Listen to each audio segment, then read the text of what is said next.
आगे बढ़ते हैं बेटा। अब सवाल यह है कि आखिर हम टॉटोमेरिज्म पढ़ते क्यों हैं। ठीक है, जैसे हमें टॉटोमेरिज्म अगर सीखना है बेटा, तो टॉटोमेरिज्म सीखने का सबसे अच्छा तरीका क्या है? सबसे पहले तो ये सीखना है टॉटोमेरिज्म हमें क्यों पढ़ाया जा रहा है, आखिर हमें उसे सीखने से ऑर्गेनिक केमिस्ट्री हमारे लिए कैसे आसान बन जाएगी। दूसरी चीज, टॉटोमेरिज्म है क्या। चौथी चीज, टॉटोमेरिज्म के बारे में इतनी बात पता लगने के बाद हमें यह सीखना है टॉटोमेरिज्म होता कैसे है। तो हमें हर उस सवाल का जवाब ढूंढना है जो टॉटोमेरिज्म से जुड़ा हुआ हो, इससे हमारे कॉन्सेप्ट बहुत अच्छे से क्लियर हो जाएंगे। तो पहला सवाल है व्हाई टॉटोमेरिज्म। आइए देखते हैं कि टॉटोमेरिज्म की जरूरत क्यों पड़ी। ठीक है, और ये आया कहां से। मान लेते हैं हमारे पास एक कंपाउंड है और वो है कंपाउंड कैसा, CH2 डबल बॉन्ड CH2। ठीक है, और CH2 डबल बॉन्ड CH2 में हमें वाटर ऐड करना है और वाटर में OH माइनस होता है, H प्लस होता है। क्लियर होगा क्या बेटा, ये सिग्मा बॉन्ड है, ये पाई बॉन्ड है। हमें पता है कि सिग्मा और पाई बॉन्ड में पाई बॉन्ड वीक होता है, तो पाई बॉन्ड आसानी से ब्रेक हो जाएगा। क्लियर, जब पाई बॉन्ड ब्रेक होगा तो पाई बॉन्ड के दोनों इलेक्ट्रॉन किसी एक कार्बन को मिल सकते हैं, वो किसी भी कार्बन को मिल सकते हैं, क्योंकि ये एल्कीन कैसा है, सिमेट्रिकल। सिमेट्रिकल एल्कीन का मतलब पाई बॉन्ड से अगर ऐसे ब्रेक करें तो दोनों तरफ नंबर ऑफ कार्बन और हाइड्रोजन के नंबर सेम है। ठीक है, तो ये इस तरह से हो गया। अब अगर ये ब्रेक हुआ होगा बेटा तो क्या बना होगा, CH2 सिंगल बॉन्ड CH2, यहां आ गया होगा नेगेटिव, यहां आ गया होगा पॉजिटिव। अब ऐसा अगर हुआ है तो देखो ये पॉजिटिव है तो ये किससे जुड़ेगा, ये नेगेटिव से जुड़ेगा, और ये नेगेटिव है तो ये किससे जुड़ेगा, पॉजिटिव से जुड़ेगा। और ऐसी कंडीशन में बेटा क्या स्ट्रक्चर बन जाएगा, देखो CH2 सिंगल बॉन्ड CH2, यहां जुड़ गया कौन, H जुड़ गया, और यहां कौन जुड़ गया, OH जुड़ गया। ठीक है, अगर इसको थोड़ा हम सही से लिखें तो हम लिखेंगे ये बन गया CH3 CH2 OH बन गया, यानी कि क्या बन गया बेटा, एथेनॉल बन गया। ठीक है, या इथाइल एल्कोहल का फॉर्मेशन हो गया। ये चीज तो समझ में आ गई। ये एग्जाम्पल नंबर 1 हो गया। एग्जाम्पल नंबर अगर हम 2 की बात करें बेटा, तो यहां पर क्या होता है कि अगर हम पूरी रिएक्शंस का डिस्कशन करें यहां पर, ठीक है, पूरे रिएक्शन का डिस्कशन करें यहां पर, तो देखिए आप देखिए यहां पर C ट्रिपल बॉन्ड C लिखा हमने, ठीक है, और H इधर लगा दिया, H इधर लगा दिया। अब हमने ना यहाँ पर वाटर ऐड करने की बात करी, तो हमने वाटर अभी फिर से वही लिखा जो OH माइनस होता है, H प्लस होता है। यहाँ पर एक सिग्मा 2 पाई बॉन्ड है और एक बार में केवल एक पाई बॉन्ड ब्रेक होगा। जब पहला पाई बॉन्ड ब्रेक होगा, चूंकि वीक है तो वही ब्रेक होगा। जब पहला पाई बॉन्ड ब्रेक होगा तो उस पाई बॉन्ड के दोनों इलेक्ट्रॉन किसी एक कार्बन को मिल जाएंगे। ठीक है, जब ये इलेक्ट्रॉन इस कार्बन को मिल गए, इस पे चार्ज कैसा आया होगा, नेगेटिव आया होगा, इस पे चार्ज कैसा आया होगा, पॉजिटिव आया होगा।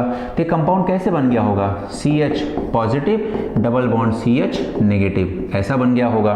ठीक है, और जब ये ऐसा बन गया होगा तो इनके जो ऑपोजिट चार्जेस हैं उन्होंने इस पे अटैक कर दिया होगा। ठीक है, तो मान लेते हैं कि पहले इसने अटैक कर दिया, फिर दोबारा इसने अटैक कर दिया। अब कंपाउंड क्या बन गया बेटा, वो जरा सोच के देखो।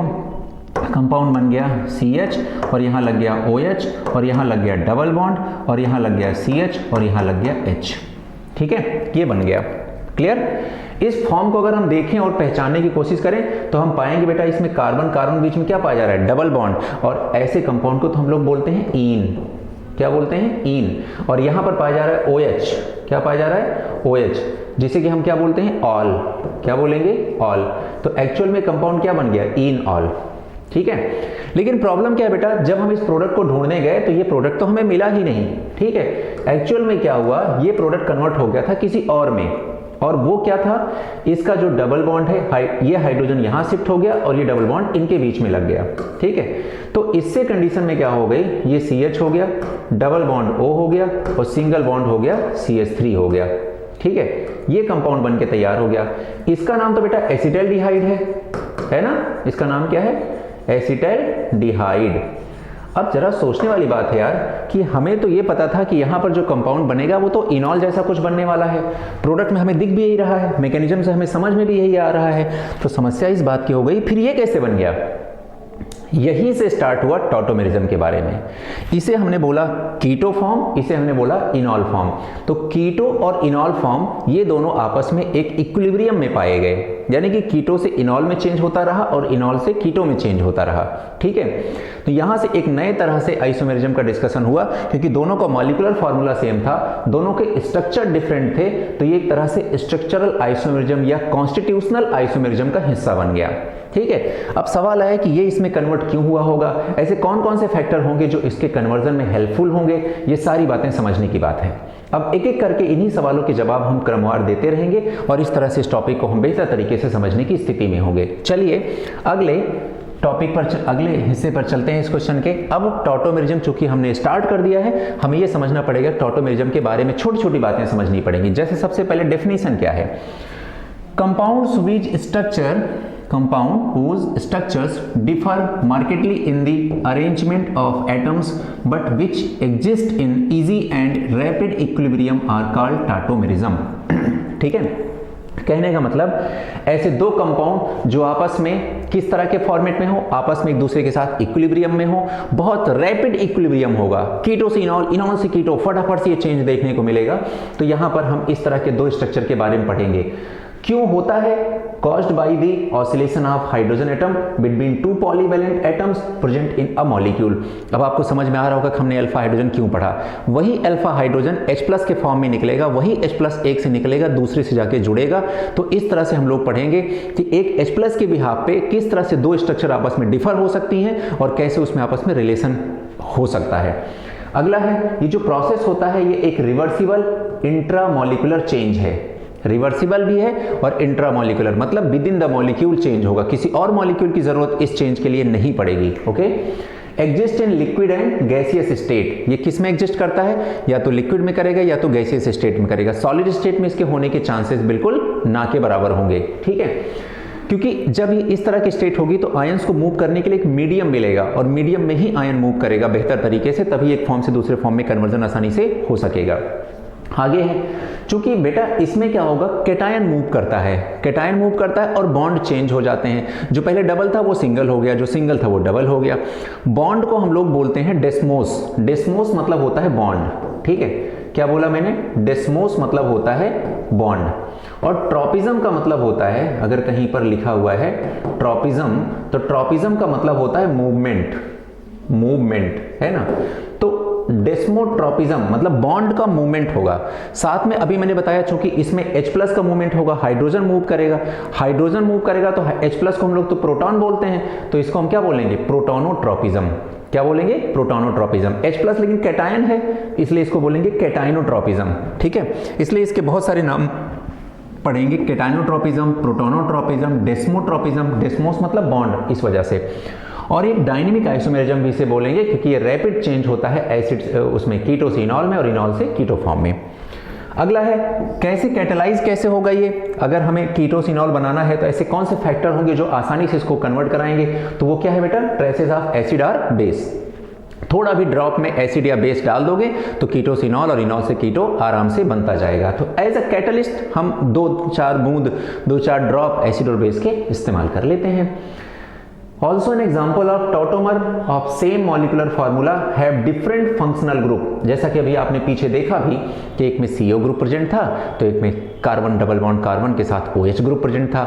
मॉलिकुलर फार्मूला सेम है लेकिन चूंकि स्ट्रक्चर भी डिफरेंट है और फंक्शनल ग्रुप भी डिफरेंट है, इस वजह से ये फंक्शनल आइसोमर के भी पार्ट बनेंगे। ठीक है, तो ये फंक्शनल आइसोमर भी कहलाएंगे। Tautomers have no effect on bond length, ये बॉन्ड लेंथ को कभी भी छोटा बड़ा नहीं करते हैं, क्लियर। जबकि रेजोनेंस बॉन्ड लेंथ को इफेक्ट करता है। और साथ में इनको रिप्रेजेंट कैसे करते हैं, ये इक्विलिब्रियम का साइन लगा करके रिप्रेजेंट करते हैं। उम्मीद करते हैं टॉटोमेरिज्म के बारे में छोटे छोटे जो पॉइंट्स हैं वो आपको अच्छे से क्लियर हो गए होंगे। आप इनके नोट्स बना लें अच्छे से, है ना। जितना मैं नोट्स बनवा रहा हूं आपको बाहर से कहीं भी किसी भी जगह से देखने और पढ़ने की बिल्कुल जरूरत नहीं है, ये मोर देन सफिशिएंट नोट्स होंगे। और मैंने कहा ना कि जेईई एडवांस लेवल तक का कोई भी ऐसा क्वेश्चन होगा तो आपको बहुत आसानी से आ जाएगा। ठीक है, अगले टॉपिक पर चलते हैं, कंडीशंस ऑफ टॉटोमेरिज्म। क्या क्या कंडीशंस है टॉटोमेरिज्म की, आइए हम एक मेजर कंडीशन का डिस्कशन करते हैं और उसी कंडीशन से हर कोई जुड़ा हुआ होगा। देखिए कंडीशन क्या है बेटा, अगर हमारे पास कोई X है और फिर डबल बॉन्ड Y है और X जो है वो एक कार्बन से जुड़ा है और वो कार्बन एक हाइड्रोजन से जुड़ा है, तो ये जो हाइड्रोजन है ये अल्फा हाइड्रोजन कहलाएगा और ये पार्टिसिपेट करेगा किसमें, टॉटोमेरिज्म में। ठीक है, अब जरा समझें कि इसमें जो X होना चाहिए बेटा वो क्या होना चाहिए, वो होना चाहिए लेस इलेक्ट्रोनेगेटिव एटम। Y जो है इसे होना चाहिए मोर इलेक्ट्रोनेगेटिव एटम। कार्बन जो हमारा होना चाहिए बेटा, यहां पर हमारा कार्बन होना चाहिए sp3 हाइब्रिडाइजेशन, क्या होना चाहिए, sp3 हाइब्रिडाइजेशन, ठीक है। तो ये ध्यान रखना है हमें। तो कार्बन कैसा हो, sp3। अब देखो ध्यान से, X डबल बॉन्ड Y होगा जिसमें X क्या होना चाहिए, कम इलेक्ट्रोनेगेटिव, Y क्या होना चाहिए, ज्यादा इलेक्ट्रोनेगेटिव, और X से जो कार्बन जुड़ा हो उस कार्बन का हाइब्रिडाइजेशन क्या होना चाहिए, sp3। और ऐसे sp3 कार्बन के पास अगर एक भी हाइड्रोजन प्रेजेंट होगा तो वो हाइड्रोजन एसिडिक प्रॉपर्टी रखेगा। ये अपने पास कैसी प्रॉपर्टी रखेगा, एसिडिक प्रॉपर्टी रखेगा या एसिडिक कैरेक्टर रखेगा, ठीक है। और ऐसी कंडीशन में बेटा ये कंपाउंड क्या शो करेगा, टॉटोमेरिज्म शो करेगा। जब टॉटोमेरिज्म शो करेगा तो होगा क्या, टॉटोमेरिज्म शो करने पर ये कंडीशन होगी बेटा इसमें कि अगर हमारे पास ये कार्बन है, ठीक है, तो ये हाइड्रोजन चला जाएगा सबसे खतरनाक इलेक्ट्रोनेगेटिव एटम जो भी उस कंपाउंड में प्रेजेंट होगा और वो डबल बॉन्ड इसके पास आ जाएगा। तो ये C डबल बॉन्ड X हो जाएगा, सिंगल बॉन्ड Y हो जाएगा और इसके साथ जुड़ जाएगा H, ठीक है। तो इस तरह से कंपाउंड हमारे पास बनके तैयार हो जाएगा। ये इसका कौन सा फॉर्म कहलाएगा, ये इसका टॉटोमेरिक फॉर्म कहलाएगा, ठीक है। और ये दोनों आपस में फंक्शनल आइसोमर भी होंगे, ये दोनों आपस में टॉटोमर्स भी होंगे, और इनको एक और चीज हम बोलेंगे वो है डायास्टीरियोमर्स। डायास्टीरियोमर्स उन दोनों कंपाउंड्स को बोलते हैं जो आपस में एक दूसरे के साथ अगर हम उनके तुलना करें तो वो ना तो एक दूसरे के मिरर इमेजेस होते हैं और ना तो एक दूसरे पर सुपर इम्पोज कर सकते हैं। ऐसे कंपाउंड्स को हम बोलते हैं क्या बोलते हैं हम लोग, डायास्टीरियोमर्स। तो यहां पर हमें ध्यान रखना है कि किस किस का एग्जाम्पल बनेंगे, ये टॉटोमर्स का भी एग्जाम्पल बनेंगे, ये फंक्शनल आइसोमर का भी एग्जाम्पल बनेंगे, और ये और क्या बनेंगे, डायास्टीरियोमर्स। डायास्टीरियोमर्स तीन तरह के एग्जाम्पल ये कहलाएंगे, ठीक है। अब एक एक करके स्टार्ट करते हैं। सबसे पहले कीटोइनॉल टॉटोमेरिज्म। तो कीटोइनॉल टॉटोमेरिज्म में क्या होता है बेटा, जैसे देखो हमें बनाना है, जैसे हमने फॉर्मेट दिया है उसी फॉर्मेट में हमें सब कुछ लिखना है, ठीक है। अब उस फॉर्मेट में लिखने के लिए हम लोग क्या करें, देखिए C डबल बॉन्ड O, ठीक है, X double bond Y, match करते रहे ना बहुत आसानी से। देखो क्या है, X double bond Y, X क्या है, कम इलेक्ट्रोनेगेटिव, Y क्या है, ज्यादा इलेक्ट्रोनेगेटिव, दोनों के बीच में बॉन्ड कैसा है, डबल बॉन्ड, ठीक है। और डबल बॉन्ड यहां पर हमने लिख दिया। अब इस कार्बन के पास एक और कार्बन है, ठीक है। इस कार्बन के पास जो एक कार्बन है वो कैसा है, sp3 हाइब्रिडाइज, और उसके पास क्या है, एक हाइड्रोजन, ठीक है। तो इस फॉर्म को हम लोग क्या बोलेंगे, कीटो फॉर्म। क्या बोलेंगे, कीटो फॉर्म। जहां वैलेंसी सेटिस्फाइड नहीं है वो कंपाउंड के हिसाब से वैलेंसी सेटिस्फाइड हो जाएंगे, उसकी टेंशन नहीं लेना है। अब ये किस में कन्वर्ट हो जाएगा, ये कन्वर्ट हो जाएगा बेटा, ये हाइड्रोजन किसके पास चला जाएगा, मोस्ट इलेक्ट्रोनेगेटिव एटम के पास, और ये डबल बॉन्ड यहां आ जाएगा।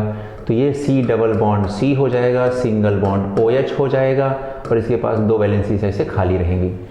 अब इसमें क्या देख रहे हैं आप, C डबल बॉन्ड C, तो इसका नाम पड़ेगा इन। OH देख रहे हैं तो इसका नाम पड़ेगा ऑल, तो इसका नाम पड़ जाएगा इनऑल फॉर्म, ठीक है। अगला है आइमाइन, इनामाइन। ये फॉर्म कैसे बनता है, तो हम यहाँ बनाएंगे CH डबल बॉन्ड C, और यहाँ पर हम लोग लिखेंगे, एक सेकेंड, हमने लिखा CH double bond N, single bond ऐसे खाली छोड़ दिया हम लोगों ने। अब यहाँ पर बेटा देखो एक कार्बन होगा और इसके पास ये वैलेंसीज और ये हाइड्रोजन, इसे हम लोग बोलते हैं एमाइन फॉर्म, ठीक है। ये कौन सा फॉर्म हो गया, आइमाइन फॉर्म हो गया, ऐसे बोल दो इसे। अब इसका हम लोग क्या बनाएंगे, दूसरा फॉर्म बनाएंगे।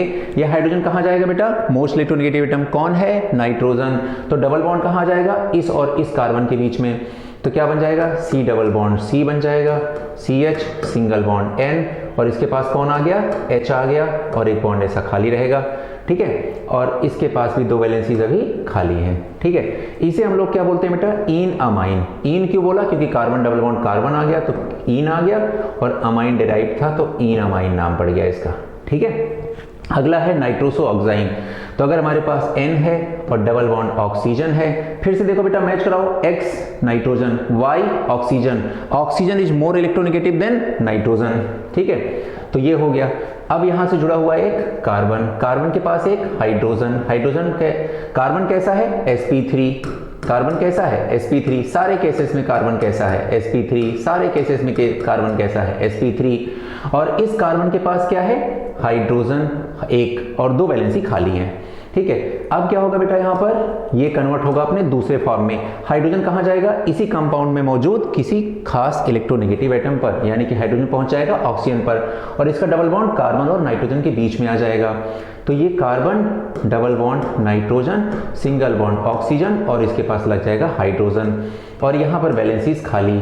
इनका नाम क्या पड़ेगा बेटा, इसका नाम पड़ेगा ऑक्साइम, है ना, इसका नाम पड़ जाएगा ऑक्साइम। ऑक्साइम ध्यान रख लेना बेटा, ये आगे चल करके ऑल्सो शोज, बहुत इंपॉर्टेंट बात बता रहा हूं आपको, ज्योमेट्रिकल आइसोमेरिज्म, ये ज्योमेट्रिकल आइसोमेरिज्म का भी एग्जांपल बनेगा, ठीक है, इसलिए ध्यान रखना। क्लियर, ये भी ज्योमेट्रिकल आइसोमेरिज्म का एग्जांपल बनेगा। तो ये आगे ये सब आएंगे। अब आते हैं नाइट्रो एसी।